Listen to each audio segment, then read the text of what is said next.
Hi there, Cosmic Family. My name is Yahlia in this incarnation. Well, family, today we have already the moon in Capricorn.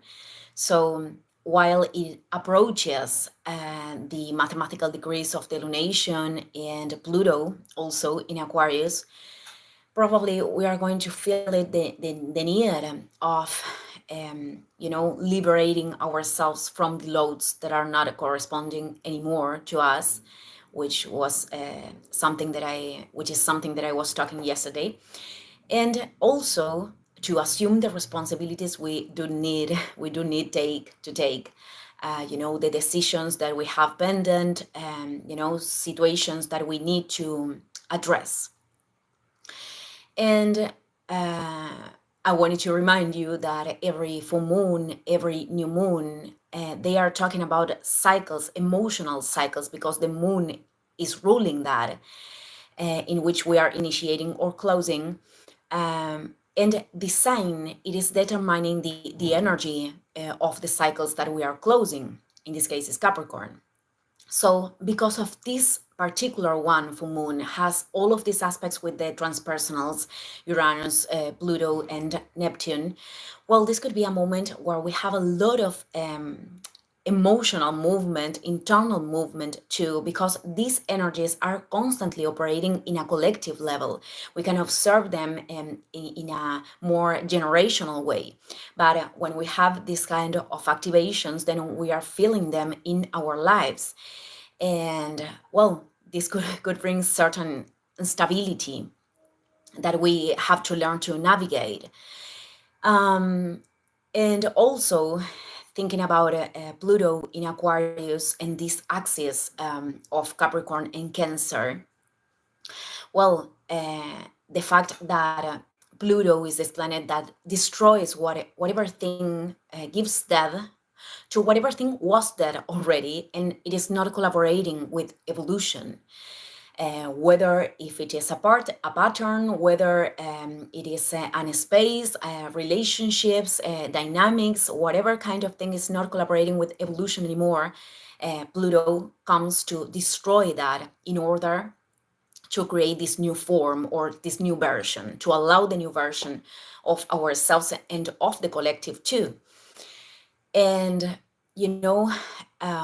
although we are discovering this transit, we have to remember that we have the last return of Pluto to Capricorn, but we are discovering what Pluto in Aquarius is about, because we have references of the past, but we are in an entirely different context right now, in an entire different society and culture.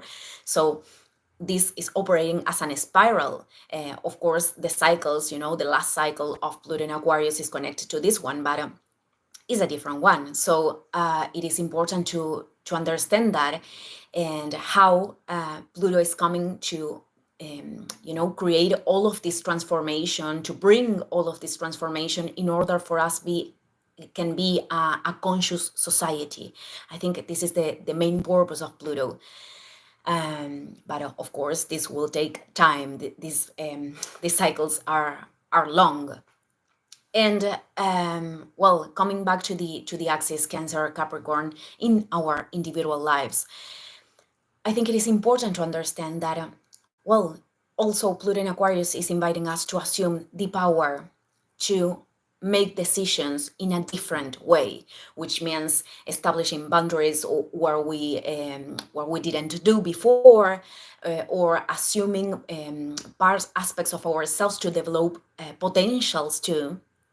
And all of these things, that Pluto in Aquarius are inviting us to do, unconsciously could create a lot of resistances, because in a certain way, making things different is leaving us in a place where we are not belonging anymore to the clan, to the family, or even society.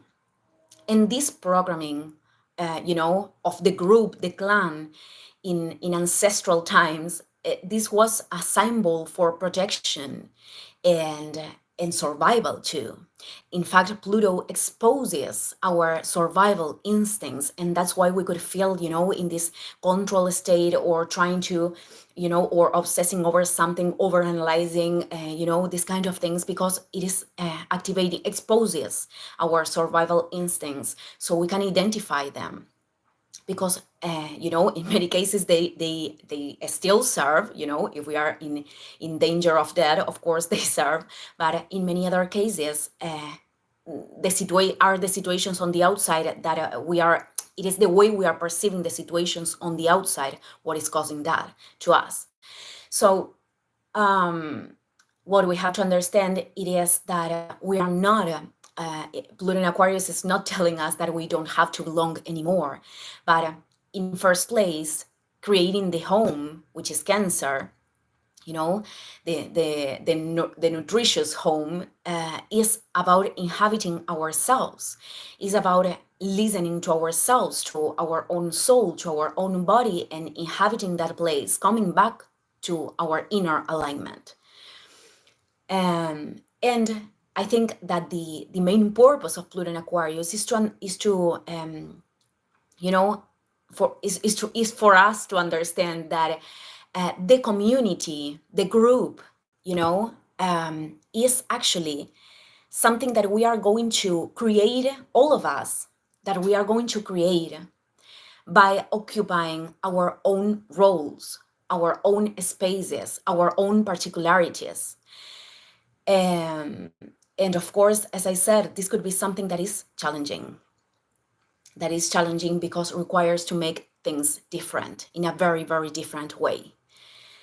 And this is the difference between Pluto in Capricorn, which was more about this pyramidal structure, and Pluto in Aquarius is about the power for everyone. But in order for that to happen, we need to assume our own power in our own space, in our own place, in our own potentials. So, I just wanted to leave this message today. Thank you, everyone, and see you in the next video. Ciao, ciao.